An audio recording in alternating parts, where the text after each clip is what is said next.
wa rahmatullahi wa barakaatu. ñu ngi leen di nuyu di leen ziar di am mbégte ci mbooloo mi yëpp di ñaan yàlla mu barkeel mbooloo mi yàlla dëgëral ko yàlla kàttanal lépp loo leen njort ci lu baax ci yiw ak lu rafet yàlla yombal ko lépp loo ngeen di ragal rek yàlla dàq leen ko tabaarakallaahu mbooloo mi mbooloo mbégte la di nuyu soxna yu baax yi ak ñi nga xamante ni yëpp ñoom ñoo jiite mbooloo mi ak kilifa yi ñu fi fekk di nuyu tabaarakallaahu sang bu baax bi di Sidi Ba nga xamante ni tabaarakallaahu nit ko am taxawaay la waaye it nit ko am njëriñ la ci Pikine yàlla bàyyi ko fi ba ci kanam wax dëgg yàlla Pikine soxla na ko te it ñëpp gis nañ taxawaayam ci développement ak ci fànn yu bëree bëri ak it ci jullite Sidi ko am diine la yàlla taxawu la tabaarakallaahu mbooloo mi dafa am solo te it mbooloowu jaamu yàlla la mbooloowu dimbalante la mbooloowu joxante loxo la yàlla barkeel mu mel ni dañoo jagleel bis jigéen ñi muy bis bu am solo boo xamante ni bu ñëwee rek ñëpp seen xel war na dellu màggal jigéen ak fàttali jigéen ak i tamit joxaat jigéen gëdd xamalaat jigéen am na njëriñ ci société bi yàlla fayal ñu suñuy waajur yu jigéen ñëpp tabaarakallaahu mu mel ni ku baax ku ne rek jigéen mooy sa waajur yàlla barkeel waaye it di nuyuwaat soxna Fass mi nga xamante ni 8 mars ñëwee ñu bari seen xel dinañ demaat ci moom ndaxte ci 8 mars ci la gane àdduna du koy wax ne yàlla yokk ay fanam. di leen jaajëfal di leen ziyaare di leen sargal ci bés bi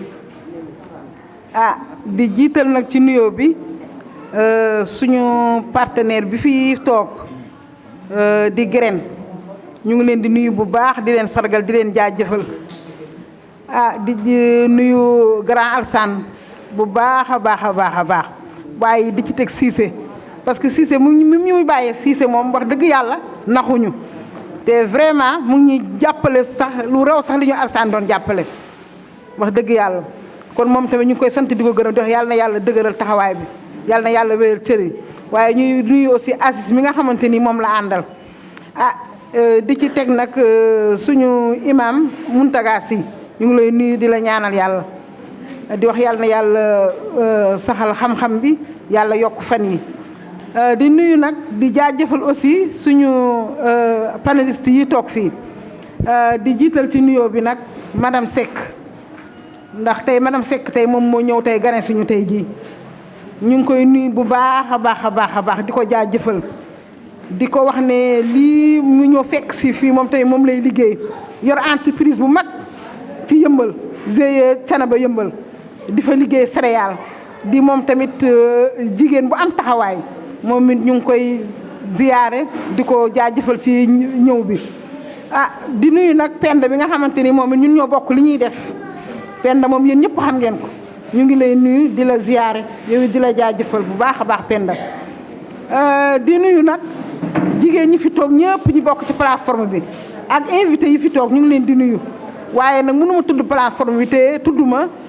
comité de coordination maa ngi leen di bu baax a baax di leen jaajëfal di leen wax ne liggéey bi bu ñëwee ba fii du farci du farci mais la coordination ci boppam la mais du farci maa ngi leen di nuyu yéen ñëpp di leen zaar di wax ku ci nekk yàlla na yàlla wéral cër yi mais duma ci fàtte aussi présidente yi nga xamante ni ñoom bokkuñu ci coordination yi ñoom te maa ngi leen di nuyu di leen jaajëfal yéen ñëpp damay bañ a lim rek su ma limee juum wala lim bi jël temps mais yéen ñëpp maa ngi leen di nuyu di leen ziyaare di leen wax ne nag tey dara yëkkatiwuñu tey lu dul ñëw sargal bés bi ak natt suñu bopp ndax bés bi tey bésu natt sa bopp la xool fi nga jóge ak fi nga toll tey jii tey loolu rek moomu ñu indi tey jii pour daal di koy def ku nekk xam ñun fan la ñu jóge woon ak fan la ñu toll léegi di sant aussi appui Fonds des femmes parce que tey bu bés bi tey melee nii tey jii grâce à appui Fonds des femmes parce que ñoom ñoo ñu jàppale bu baax a baax Fonds des femmes moom wax dëgg yàlla programme yi doon jaar Pikine yëpp bu ñu meloon ni Fonds des femmes defe naa kon Pikine kon weesu na fii bu wéy parce que daanaka nag ay projet doon na fi ñëw waaye projet boo xamante ni moom dafay jàppale jigéen ci autonomie waaye moom ci boppam moom moo njëkk wane lan mooy autonomisation parce que xam ngeen ne Fonds des femmes financement yi mu joxe jëlu ko wutul benn intermédiaire boo xamante ni moom moo nekk suñu digganteeg moom ku ci nekk liñ la financé yow yaa ko bind yaa ne moom nga soxla yaa def budget bi ba pare yow yaa koy coordonné loolu xam ngeen ne jafe na ci projet yi ñu doon wutal ndax projet yi ñu doon wutal la ñu ko doon wutal pare jox koo xam ne moom moo ñu ente wala ñu toog sax di ko coordonné kon nit ki bu fekkee ne balaa ngaa digle sangu da ngay sangu ba pare kon ñun bu ñu nee autonomisation bu fekkee ne Fonds des femmes mu ngi koy xeex ñun loolu dañ koy dëggal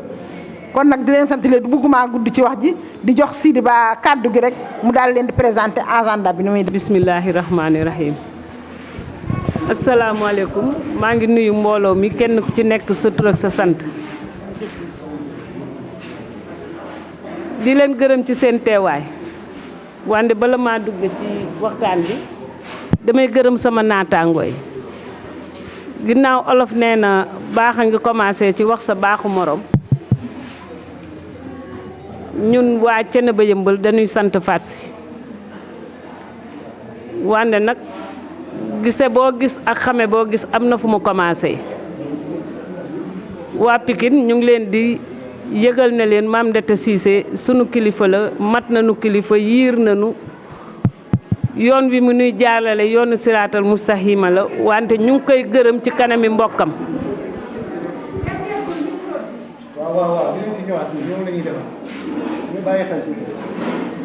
ñu ngi gërëm Mame Ndata Cissé ndax moo nu xamaleeg Fatou Sy dañuy wax jërëjëf li baat bi gàtt gàtt ku jëful doo ko dégg yàlla xam na yonent bi xam na ñun xam nañu boo gërëmee graine aussi dañ la koy gërëmle ndax gis nañu ni mu taxawoo jigéen ñi tey nag dañu fee daje ci benn bés bu naan le 8 mars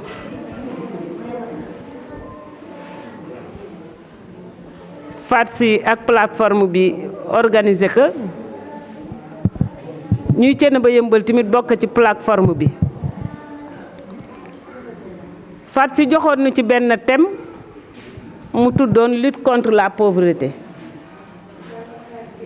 nan la ñuy xeexee ñàkk loolu la ñu joxoon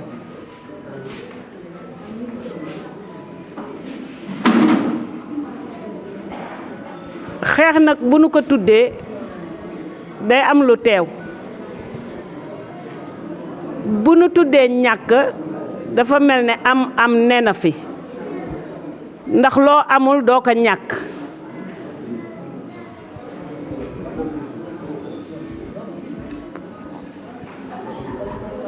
bu nu tuddee ñàkk dafay mel ne am mi ngi fi loo amul doo ko ñàkk olof wax ne mbooloo mooy doole wande kat dajale mbooloo li muy metti metti metti tas mbooloo moo ko gën a metti kon Fatou Sy sa mbooloo mi yàlla na yokku plateforme bi yàlla na jëm kanam ñu def ko ni ko imaam waxee yàlla bu ci seytaane am yoon ci biir xeex ñàkk nag li nu am la ñuy xeex ba du deñ nanu xeex ba sunuy mbooloo du tas nanu xeex ba sunu ànd yàgg ginnaaw mbooloo mooy doole wande ci biir xeex bi dafa am fu nu war a commencé ñàkk li nu am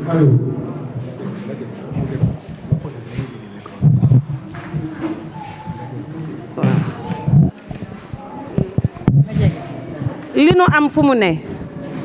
danoo am lu nu am bokk ak ñépp am li nu amal sunu bopp am la nga xam ne ñeneen naka am dinu ko andil façon bu nekk buñ koy jàppe am baa ngi ci biir kër yi am baa ngi ci mbedd mi am baa ngi ci pénc mi am baa ngi ci dëkk bi ma am habitude di ci joxe benn misaal bu gàtt am bi ci biir kër gi dañ ne ñàkkaa ngi ci biir kër gi ñàkkaa ngi ci biir njaboot yi wande fi ñàkk am a ngi fi ñu ne nan la ñuy def ba xeex ñàkk googu c'est-à-dire nan la ñuy def ba am boobu sax fa walla ba am boobu yokk fa mu néew mu bari am la tudd tey boo ñëwee ci kër ñu dugg ci biir kër ndax ñun ñëpp ci kër la ñu jóge tase fii te ci kër la ñuy delluwaat sunu biir kër yi kenn ku ne am na lu fa am wande la fa am yàqu fa walla mu jóge fa dafa yomb te bu fa yàqoo walla mu jóge fa day yokk a ñàkk mooy jàmm kër bu amul jàmm ndóol dafay yomb kër bu amul jàmm ndóol dafay yomb jàmm nag ci kër jigéen moo ko yeyoo jigéen a koy doxal bu doon garab ma ne jigéen a koy ji moo koy roose moo koy naatal wante jàmm ji ci biir kër gi dafa am luñ ci bokk ak luñ ciy séddoo li nga xam ne kenn ku ne moo ko moom am na la nga xam ne tamit ñoo koy séddoo li nga moom boo ko téyewul ni nga ko war a téye nga ñàkk ko day yomb wande li ngay séddoo tamit boo ko rafetul ak ñi nga ko war a séddool nga ñàkk ko day yomb ñuy dund ci àddina si nga xam ne nii lépp loo def li ci ëpp da nga koy jënd liy jóge ci poche ñépp di ko bokk ñaare mooy xañ jàmm kër gi si misaal tey courant bii nu tiim benn facture lay doon ci kër pourtant facture boobu de ñépp ñoo ci laal balaa facture bee ñëw wante bés bu facture bi egsee ci kër gi du ñépp ñoo ne ñoo ko bokk te ñun nag danoo léebu dëgg yu bari te duñu ko doxal dañu ne kat mbooloo bu ñépp néewee doole bu ku nu indee la nga am doole am fa wante bu néewee doole ku ne téye la nga am ñàkk sax fa beneen ñëwaat lu nu bokk ci kër gi muy facture ndox bi ku xëy utiliser ko jariñoo ko te bu facture bi ñëwee kenn ku nekk jiñ ko kenn ni ki dépense bi kër yëpp tas na ndax ndekkee leen tas ndax kenn ku nekk ci sa bakkan nga ko teg waaw ma ne bu fekkente ne mbooloo mooy doole bu kër yi tasee fan la ñuy jëleeti doole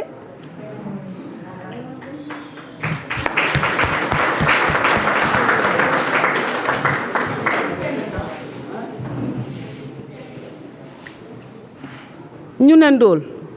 mooy pauvreté loolu lañ ko tuddee ci tubaab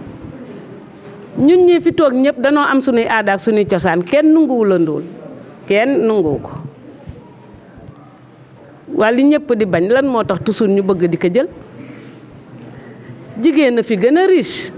jigéen na fi ëpp alal jigéen na fi dàq defar nee na nu góor gu fiy tiitaru rek jigéen a nekk ci sa ginnaaw wan ñun tamit jigéen ñi nanu am worma ja nga xam ne nii xam ne nag jigéen ju fiy tiitaru góor a nekk ci sa kanam ñu ñëwaat ci facture ndox boobu courant boobu ñu ñëw ci dépense bi ñu xool yàq gi nu ciy def bu nu xoolee ba xam yàq gi nu ciy def ñu xam ndax am na nu am ñàkk nan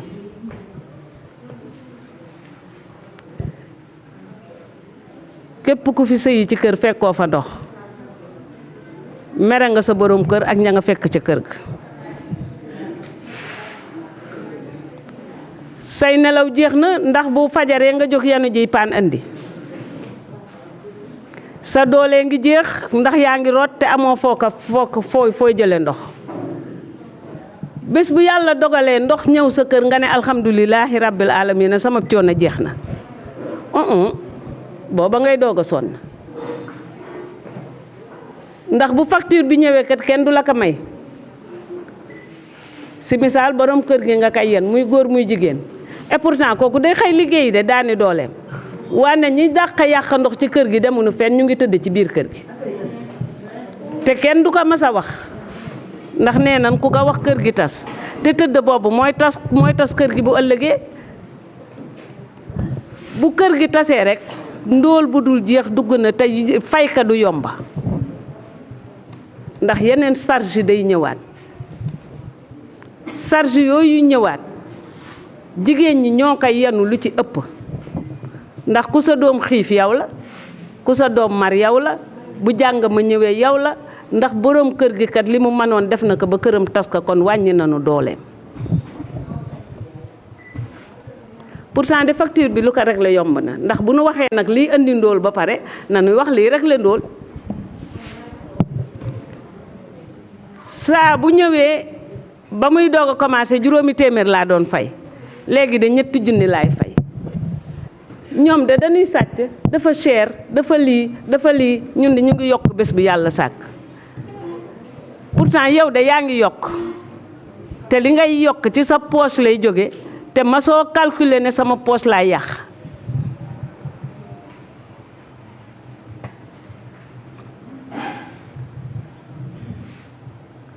facture day ñëw nekk ñaar fukki junni fekk ñaari junni la doon nekk doo jëkk xalaat mukk sa bopp danga naan kaka relevé moo ko def waa xale bi yor ku doom ñëw ubbi robinet bi fan lay fonctionner magam jëmm mi root ñaari siwa ak satala fa séene kaa sangoo fu mu koy jële waa ki maroon a fóot bàcce benn paan bàcce ñetti paane ndox ndax nee naay dafa set fan la koy facturer pourtant yooyu yëpp ngi ci biir kër yi ñu di ko gis ñu yanu ko bu nu xëyee daw ba muuti bu nu ñëwee sunu njaboot yàq ak ñun ñi koy uti te fu nu waxee ñu ne amuñu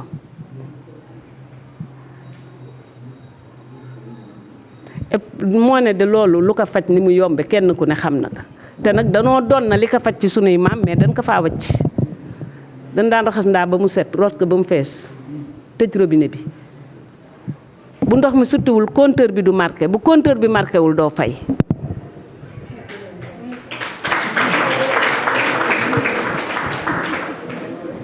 soxna yi ndox dafa cher man xaw ma fu nuy defare ndox liggéeyuma ci usine ndox aw ma mbokk mu fay liggéey wante ndox li muy cher li muy jariñ a ko ëpp gis nga ku setul da ngay ndóol te set ndox ci la koo ne nag boo setul da ngay ndóol mu ne day tubaablu te ñun ñoo gën a set tubaab ku setul da ngay ndóol feebar am na feebar ya nga xam ne nii doo ko dégg mukk ci ku set choléra biir buy daw wànnet wu dul wér loolu lépp xeeti salte la te salte boobu ndox mooy garabam bu nu yàqee ndox moomu dañuy am problème mais beneen problème ndox dafa am ñu gis ko ñun jigéen ñi war kaa mën a faj te mu di nu andil ndóol te kenn dugg ci ndox mi nu tànqa ci robinet bi mu set ñu liggéey si ba setatul ndox moomu problème la ci dëkk bi te kenn ñun jigéen ñi bu nu taxawoon taxaw ci ndox moomu jóge fi su may raxas ay ndab war a tutti def omo doog a yàllandi sama doom di ma liggéeyal ma war a ñëw jël sama temps defal ka li mu soxla wan ka mu def bu paree mën a gérer ndox moomu defar ka dañuy def saabu nu tànqee labajee dem tuuri fu nu koy tuuree ca mbedd ma fu nu koy tuuree ci biir kër gi bu puisard ba feesee ndox mi wal ànd ak microbe am ñu dëgg ka xale yi dëgg ci feebar juddu ordonnance juddu su foos bi feesee xet gi muy génne neexul kon ñëpp xam na ne la ca ne baaxul sunuy doom noyyi ka feebar juddu ordonnance juddu moonte de bu ku nekk jëloon sa temps def ko itte ci ndox moomu mën naa am tey nii sunu mbedd yi mel du ni mel ñu ñëw ci foofu laa koy yemale ndax temps bi dafa bari ku ci am lu muy laaj mën naa ko cee tontu ñu ñëw ci courant bi noonu ndox mi demee noonu la demee ci kër yi sunu yar daf noo mayoon fii ñu ci bari maam lanu bu seeni sët wàccee toog ci seen wet yow mi maam ngay gis sa doomi doom sab xol di naat bu sa doom ñëwee gis yaayam walla baayam ak i doomam mën a jigéen waajuram tey nag am lu xew ñun ñëpp ñu xewandoo ci gaamuy lu baax ndax nee na nu danoo am kër goo dem fekk fa juróom-ñaari néeg juróom-ñaari télé juróom-ñaari néeg juróom-ñaari ventilateur juróom-ñaari nit juróom-ñaari portable kenn ku ci nekk di utiliser courant te kenn du ne sa moroom fayal walla nga fay sa bos ñun ñëpp ñu gis ak sunuy bët di ko dund ci sunuy biir kër télé buy tàkk suba ba ngoon te du fay ventilateur buy tàkk suba ba ngoon te du fay. di nuyu autorités yi nga xam ne ñoom la ñu toogal ci taabal ji mais di ci jiital monsieur le maire Issakha Diop waaw sa xam naa su yaram wi tàngee sax ñëpp di ñi ci fond bi dinañ ma dégg nañoo may tuuti rek yaram wi tàng ñëpp dinañ ma dégg di nuyu Fatmata Sy di ko remercier di ko wax ni liggéey bi rafet na parce que Alaaji Abdou dafa daan wax ni wax sa mbaaxu morom du wàññi ci sa mbaax dara mais ànd ak sa morom ci terrain bi di liggéey mu liggéey bu rafet bu sell nga toog apprécier ko dafa nekk yoon te damay wax ni Fatmata ñun de bu ñu jógee fii dinañu wujjeeg yow wujje bi ñu wujjeeg yow nag du wujje bu bon mais li nga def moo baax moo rafet kon dinañ la roy dinañ ko def bu ëllëgee buñ ko defee buñ ne moom la ñuy toppandoo ku def lu baax ñu roy la kon jërëjëf di remercier madame Seck première panéliste man dama wax ne bi mu defee panelam ba pare rek mënoon nañu sóobu ci débat yi bañ ci waxaat leneen parce que loolu dafa doy sëkk ndax nag loolu mooy li nga xam ne mooy solo si nga xam ne moo ñu baare moo ñu yemale fii tey mais tey dañuy ñëw rek di wax ci thème bi nga xam ne moom la Nations Unies décrété muy égalité aujourd'hui pour un avenir durable wala pour un développement durable moo am solo buñ ciy wax nag égalité ku wax égalité wax nga inégalité ku wax ñu tollale wax dëgg yàlla xam nga ne am na lu tolloowut li tolloowut lan moo ko waral ak lan moo tax mënuñoo tolloog ñi ñu bëgg a tollool mooy d'abord njàng mi xaw naa sooxe ci suñu boor benn te ku nekk xam na ne jigéen moom moo ne ci kër gi mooy yaay mooy soxna donc mooy yar kër gi pilier bi nga xam ne ci la ñëpp di reposer wu mooy jigéen kon su fekkee ne jigéen jàngul day am problème mais tey dañu war a def tuuti rek càmbar tuuti def ay jéego lan moo waral journée internationale bi nga xam ne moom la ñuy célébrer tey historique bi nag dafa gudd dafa yaatu xam naa duñ ci dugg mais dinañ ko contextualiser rek wax ne depuis 1909 la jigéen ñi commencé di xeex ñooñu doon xeex combat bi li ko indi ay jigéen comme ñun ñi toog tey ñoo doon xeex nekkoon ay ouvrière nekk ci usine nañ leen doon nooteeg liggéey ba nañ leen ko doon tege mu metti mu am nag ay socialistes yoo xam ne ay femmes socialistes yoo xam ne yii ne dañoo wax ni ñoom li nga xam ne mooy seen combat mooy ñun dañoo am droit de vote parce que booba gaa ñi nga xam ne ci ñoom la ñuy roy ñoom ñoo ñuy jàngal booba jigéen ñi amuñu woon kàddu waaye yaakaar naa ne fii ci Afrique ñun naka jekk ñun jigéen ñi dañu mës a am kàddu musuñu ñàkk kàddu musuñu bañ a voter femmes sénégalaises yi ñoo njëkk a am droit de vote par rapport en tout cas aux européennes kooku archives yi mën na ko expliquer ku dugg ci biir Google tamit boo ko seetee di nga xam ne lii may wax lu am la loolu juste pour contextualiser rek débat bi pour wan leen lan moo indi 8 mars que 8 mars xeex la woon buñ daan xeex biñ koy njëkk di ko xeex ñoom ñi ko doon xeex dernier dimanche février lañ ko doon def mais ñuy dem di dem su ma leen waxee 1909 la ñu commencé xeex boobu di ko xeex ba ñu yegg si tey ci 2022 mais 1975 la assemblée générale ONU wax ne nag jot na jigéen ñi lii ñu xëccu ak di ko laaj ñu jox leen jagleel leen benn bis boo xam ne ci at mi réew yi ci àddina bi yépp ñoom ñooy ànd di ko célébrer. kon célébration bi fête la naam waaye nag fête bi li koy gën a jëmmal li koy gën a neexal mooy bu ñu sañse yu mel ni ba pare ñu wane liggéey bu mel ni moom la Fatou si présenté léegi loolu moo koy jëmmal parce que journée d'évaluation la ñu war a mën a wax nag ñun fan la ñu toll lan la ñu def fan la ñu toll fan lañ bëgg a jëm boo xamee fi nga jóge xam fi nga toll xam fi nga bëgg a jëm yaakaar naa ne jàppale la dafay neex. kon ci période boobu la ñu toll tey ñu wax ni égalité bi nag li nga xam ne mooy tax mu mën a nekk mooy ñun il faut ñu xam ñun ñooy kan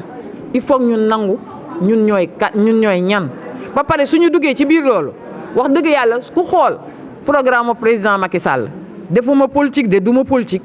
mais def di booy wax te nga am ci loo mën a sukkandiku ci réew ma nga nekk da nga ciy teg sa loxo defe naa ne PCE bi ku nekk dégg na ko ku nekk xam na contenu bi ci nekk. kon loolu suñu avantage la ñun jigéen ñi su fekkee ne jàng nañ ko xool nañ ko xam nañ li ci nekk te jëfoo nañ ko mbubboo nañ ko loolu lu am solo la buñ ko bàyyi parce que li ñuy wax yépp àq ak yelleef loi yaa ngi fi lépp a ngi fi mais ñun jigéen ñi est-ce que jàng nañ ba xam loi yi ñun jigéen ñi est-ce que farlu nañ ci loi yi nga xam ne moom la ñuy appliquer pour ñun est-ce que taxaw nañ taxawaay bu mat sëkk boo xam ne fees nañ place bi pour war ko mën a appliquer benn exemple rek boo xam ne bii ne dafa teew taxaw jonn buñ ko mënee jël rek ci élection locale yi ku nekk xam na ne liste yëpp a paritaire parce que loi bi dafa wax ni liste bu paritaire kooku du compétir kon liste yëpp a paritaire mais fi nga xam ne fi la ñu amee jafe-jafe toujours monsieur le maire nga baal ma ndëgg sërëx gi ngeen ñuy tegal toujours mooy bu ñu demee nag ba ñëw ci bureau municipal bi léeg-léeg dañuy wax ne bu ñu amee maire la première adjointe jigéen la war a doon waaye am na mairie yu ko respecté mais am na mairie yoo xam ne respecté wuñ ko waaye yéen respecté ngeen ko moo tax damay ñëw ci yow parce que man damay wax toujours ni booy wax li ngay wax da nga ciy teg sa loxo xam nga su ma génnee PCE parce que dama ciy teg sama loxo ndax loo xam ne lu mën nañ ko dund mën nañ ko vérifier la donte le defuñu politique parce que ku deful politique yi di nga wax dëgg te sax xam naa nag ñun ñëppay def politique nañ waxante dëgg parce que lii ñuy def politique la parce que politique du dara lu dul l'art de développer la cité kon ñun ñii li ñuy def pour suñu dëkkuwaay yi naat ñu nekkin wu normal nekkin wu jaar yoon loolu moo tax ñuy dox lii kon ñu ngi politique. monsieur le maire ñu di remercier ci loolu parce que wax dëgg yàlla Seres Mbaye Dagga su fekkoon ne defoo ko ci sa mairie it buñ toogee fii dañ koy wax mais gàcce ngaalaama bi nga xamee ne def nga ko. li ëppoon solo ci bis bi waxtaanee nañ ko. li ci des mooy kàddu yu mujj yi rek su ko defee après ñu ñaanalante dem ci yitte yi di vraiment rafetlu teewaayu monsieur le maire de la commune de Pikine Est ak délégation bi mu àndal di rafetlu la présence des autorités locales ak acteurs communautaires yi nga xam ne ñoo fi teew di féliciter également ñi nga xam ni ñoo doon def conférence yi ñaari thèmes yi muy Soxna Sambarga ak Penda Ndiaye mu nekk sujet yoo xam ni dafay wone ni tey jigéen ñi ngi ci processus d'autonomisation commencé nañu di xam seen àq ak seen yelleef xam également ni tey taxawaay bi ñu war a taxawaay bu responsable la war a doon te tey Graine loolu mooy li nga xam ni moom moo tax muy jàppale jigéen ñi pour que lépp loo xam ni mi ngi jëm ci xeex seen àq ak yelleef mën a jàppandi. loolu moo tax Graine di accompagner les groupements de femmes à travers le Fonds des femmes du Sénégal plateforme bi bokk ci kuréel yi nga xam ni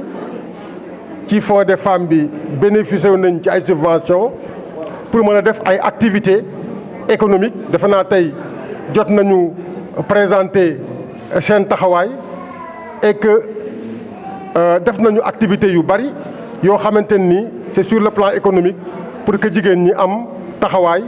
ci biir askan wi mën a contribuer ci vraiment dunduk njaboot gi.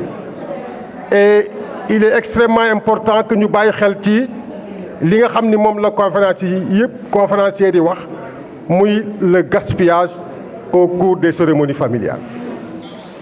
Et je pense que tey waxtaan wi dina tax jigéen ñi bu ñu fi jógee gën a bàyyiwaat seen xel ci ni ñuy fexee ba gën a yaxanal li nga xam ni na nga koy liggéey pour que mën a am njëriñ askan wi. loolu ñu koy rafetlu waaye également tey bokk na ci jigéen ñi tamit toog def benn genre bilan xool comme ni ko président Farsi waxee woon léegi xam fa ñu jógee mais également xam fan la ñu toll pour mën a am ay perspectives pour xam ëllëg ci yan jéego la ñuy teg pour ñu vraiment àgg ci li nga xamante ni moom la ñuy wax autonomisation des femmes. kon tey bis la boo xam ni dañuy waxtaan ci wàllu économie parce que nag bu ñuy wax autonomisation koom daf ci bokk waaye également koom bi dafa am lu koy gunge li koy gunge moom mooy ngeen xam seen àq ak seen yelleef. je pense que tey balaa ngaa xeex sa àq ak sa yelleef il faut nga xam lan mooy àq yi ak yelleef yi. et tey donc dans le cadre du Fonds des femmes jigéen ñi ngi tàggatu vraiment ci ay formation yu bari yoo xam ni day tax ñu gën a xam seen àq ak seen yelleef gën a xam seen taxawaay ci askan wi pour mën koo xeex. am na ci benn boo xam ne jot nañ ko génnee léegi mu leer muy vraiment donc jigéen ñi fi ñu war a feeñee ci instance de décision yi pour mën a waxal seen bopp vraiment ñu fexe ba loi yooyu nga xamante ni tëral nañ ko ñu mën ko respecter pour que jigéen ñi mën a taxawaay boo xamante ni dina mën a tax ñu xeex seen i àq ak seen yelleef. parce que tey jigéen ñi seen àq ak seen yelleef su fekkee ni xeex nañ ko ba jot ko mais kon société bi dafay gën a équilibré. donc aujourd'hui équilibre société bi mi ngi dépendre ci ñu góor ñi jox leen seen àq ak seen yelleef mais également ñu jigéen ñi jox leen seen àq ak seen yelleef. te tey vraiment ñu ngi liggéey ñun au niveau de Graine ci li ñuy wax masculinité positive fexe ba góor ñi nga xam ni ñoo teg jigéen ñi métit yooyu ci biir kër yi ci espace public bi ñu fexe ba ñooñu am comportement yoo xam ne dafay changer ba tax jigéen ñi gën a féex tuuti pour que ni ñu war a contribuer ci développement kuréel yi ñu mën koo def. donc vraiment ñu ngi leen di féliciter encore une fois di leen jox suñu engagement ni Graine mi ngi ànd ak jigéen ñi di leen accompagner donc ci wàllu économie ci wàllu droit mais ci wàllu santé sexuelle et reproductive pour que vraiment ñu gën a am taxawaay bu leen di permettre véritablement ñu mën a contribuer donc objectivement ci développement askan wi. c'est pourquoi on lance un appel aux autorités particulièrement le maire monsieur Issakha Diop ñëpp xam nañu taxawaay bi mu am ci jigéen ñi ci diggante jigéen ñi taxawaay bi nga xam ne am na ko jigéen askan wi. donc vraiment aujourd'hui les femmes constituent un vecteur de développement extrêmement important au niveau de la localité et que tey ngemb nañu toll nañu wodoon nañu sër ba toll foo xam ne actuellement ce dont elles ont besoin c'est vraiment d'être accompagnées pour leur autonomisation. On est dans cette dynamique et on est là pour collaborer avec les différents acteurs avec les décideurs pour que vraiment jigéen ñi jóge fii mën a dem fu gën a kawe vraiment ñu ngeen di remercier leen. maa ngi leen di nuyu di leen ziar bu baax di leen nuyu bu gën a kawe jigéen ñi nuyu naa leen ziar naa leen madame la présidente Fatmata Sy maa ngi lay nuyu di jël nuyu plateforme bi yëpp di ko teg ci sa loxo nga nuyul ma groupement de femmes yi nga xamante ni teew nañ fii di célébrer seen journée de la femme nga defe naa ni yàgg na ay at yéen a ngi ci loolu di dooleel jigéen ñi di jàppale jigéen ñi seen taxawaay gis nañ ko ci commune bi macha allah yal na leen yàlla defal jàmm ndax ñëpp xam nañ ne jigéen moom moo yor société jigéen mooy jur jigéen ñoo ne ci kër yi jigéen ne ci waañ yi jigéen a yor njaboot gi kon yéen jaaraama jigéen ñi tàccu leen seen bopp. di nuyu nag monsieur le maire ndax defe naa ne jigéen ñi yéen a wóoluwaat seen maire muy monsieur le maire Issakha Diop ngeen tànnaat ko tànn bu leer nañ ñi tegaat ko ci bopp maire bi te defe naa ne monsieur le maire lu dul soxla jigéen ñi ñoru ko defe naa ni yéen xam ngeen ci dara da ngeen ko delloo njukkal rek kon jërë ngeen jëf waaye conférence bi mu fi jot a déglu léegi defe naa ni am na solo ak contribution yi leer na nañ kon nag ngeen gën a takkuwaat gën a xam ne rek yàq gi moom amatul solo ci réew mi ngeen boo leen boolee seen buy ak seen Dakar ba pare ñëw tasaare ko ci xew yi amul solo yàq la kon nag taxawaay bi am na solo rafet na ñu ngi leen di jaajëfal bu baax a baax a baax. asalaamaaleykum jigéenu Pikine Est man de namoon naa leen lool xam nga nag namoon ngeen maam déet sunu jigéen ñu baax ñi nga xam ne kenn amul seen fay di leen ñaanal ci bés bii nga xam ne yéen a ko moom maanaam ñu jàpp ko ci bés rek ngir gën a fësal njukkeel bi ñu leen amal ñun góor ndax bu ñuy wax jigéen dañuy wax jigéen wax yaay wax jigéen wax soxna wax jigéen wax doom wax jigéen wax xarit te xam ne yooyu yëpp amul benn bu ci mën a ñàkk ci góor ndax kum ci gisul rek tumuranke donc taxawaay boobu ngeen am lañ leen di njëkk a gërëmee di ñaan yàlla fête bii nga xam ne nii dañ leen koy defal à travers cette journée internationale de la femme yéen ñi fi nekk ak yeneen jigéen àdduna bi yëpp ngeen yàgg ko fekkee te li ngeen di xeex yëpp comme droit li ngeen di xeex yëpp comme taxawaay li ngeen di xeex yëpp comme koom-koom ak yokkute yàlla na ko yàlla yombal ñun ñi nga xam ne nag ñooy autorités yi ak décideurs yi ñu fexee xar ci sunu tànk tuba yi ba lépp lu ngeen bëgg ñu uti ko andil leen ko di jël nuyoo bi di ci jiital suma xarit la présidente Fatoumata Sy di sama soppe di ko ndax daf di jàmbaar ma mën a seede taxawaayam ci Pikine Est ndax néew na Pikine Est lu ñu fiy def loo xam ne du ma fekkee bañ ma ciy tooñ sax mais ma nangu ko xam ne buñ la dénkee ndax wolof day wax ne jaay ko am njëg may ka la neex wante dénkaane ka nga wóolu rek ngay dénk lan nu dénk te ñuy fekkee waaw Fatoumata Sy kenn amul sa fay maa ngi lay remercier sama tur ci turu conseil municipal bi mais aussi turu communauté Pikine Est yëpp ci sa taxawaay ci wàllu développement ci sa générosité mais aussi sa nangoo liggéey ba lépp lu ñuy sumb fii ci Pikine Est xel yi dañ lay jàpp maa ngi lay féliciter maa ngi lay encourager nuyu bu baax ñi nga xam ne nag ñooy sunu panélistes yi madame Seck di wax ne dégg nañu kàddu yi macha allah am na solo jigéen ñi war ci jàng mais aussi góor ñi war ci jàng di beral nuyoo suma yaay Penda Ndiaye madame la présidente moom tamit macha allah discours bi am na solo te njàngat biñ ci war a def ñun ñëpp xam nañ ne wan nga ñu yoon bi ñuy jaar pour tey mën a créer les conditions d'un développement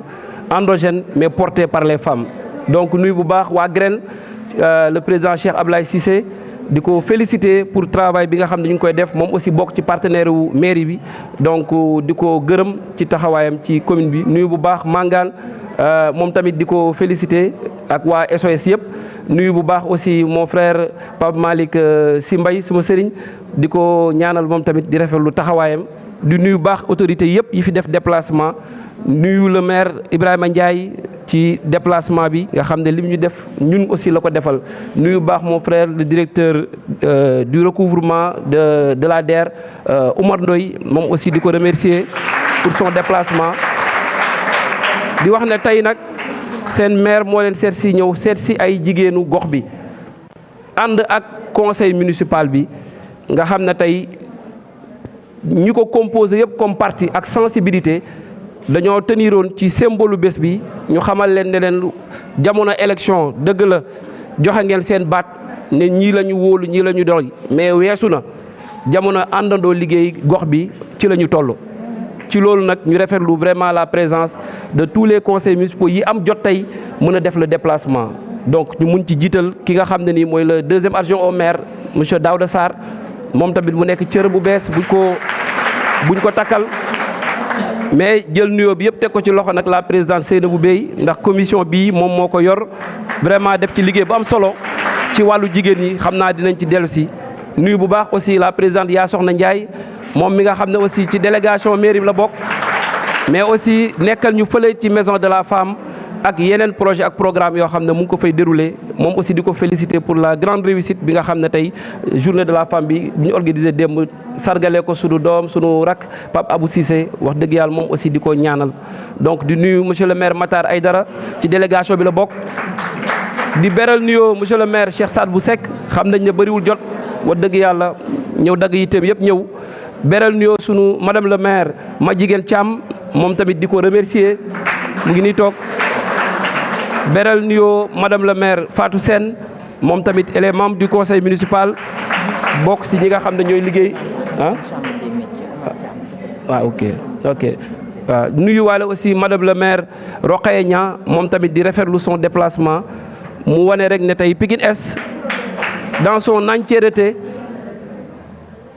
toute sensibilité confondue ñoo ñëw tey pour sargal leen yéen ñi nga xam ne yéen ay jigéen Pikine Est ñuy nuyu Omar Thiam président chambre des métiers bu Pikine di ko féliciter moom tamit ci liggéey bi Omar xàmmeewuma loon donc di la ñaanal di nuyu bu baax présidente yëpp di nuyu sunu frère le président Ismaïla Diop vieux grand frère ñu ngi lay nuyu yow tamit di la jox sa wàccuwaay di wax ne tey dañu am mbégte ci bés bii nga xam ne tey moom la ñu jagleel jigéen ñi ginnaaw bi ñu leen félicité ñaanal leen ci taxawaay bi ngeen am ci ñun ci kër yi mais aussi gërëm leen sant leen ci seen taxawaay ci dëkk bi ci gox bi ci réew bi ndax tey bu ñuy wax développement wu Sénégal yaakaar naa ne tey jigéen ñi ñoo nekk ca kanam loolu nag présidente Farsi ñu ngi la ciy félicité ci liggéey bi nga xam yaa ngi koy def di féliciter toutes les présidentes de groupement ak femmes yi nga xam yëpp ay actrices lañ de développement kenn ku ci nekk di andi sa contribution pour le développement de notre commune. donc di leen ñaanal di leen wax ne aussi mairie bi am na lu mu teg fii comme dispositif pour accompagner leen am na lu ñu taxawal mu tudd GIOF mu nekk guichet d'information d'orientation de formation et de financement des femmes boo xam ne la présidente yaa Soxna Ndiaye mi laa nommé comme coordonnatrice du GIOF mu nekk guichet boo xam ne mu ngi biir maison de la femme boo xam ne jigéen ñi lu ñu soxla ci wàllu information ci wàllu orientation ci wàllu formation ba ci financement yoon bi ñuy jaar ñoom dañ fa nekk moom ay opératrices yu fa nekk tollu ci ñeent yoo xam ne amuñu beneen liggéey bu dul jigéeni Pikine Est te service bi ñu fay def aussi service gratuit la laajuñ leen 1 franc ànd ko ak suñuy partenaire fi may wax ak yéen nii am na lu tolloog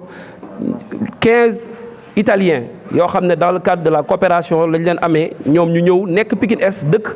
pour taxawu jigéen Pikine Est seen bëgg-bëgg te liñ leen jox ñun comme priorité biñ ñëwee di ñu laaj ndax tey ci cadre coopération ñun ñooy définir priorité yi ñun suñu priorité dañ leen la jigéen ñi la ndax nag dañoo gëm ne jigéen ñi bu ñu amee ñëpp am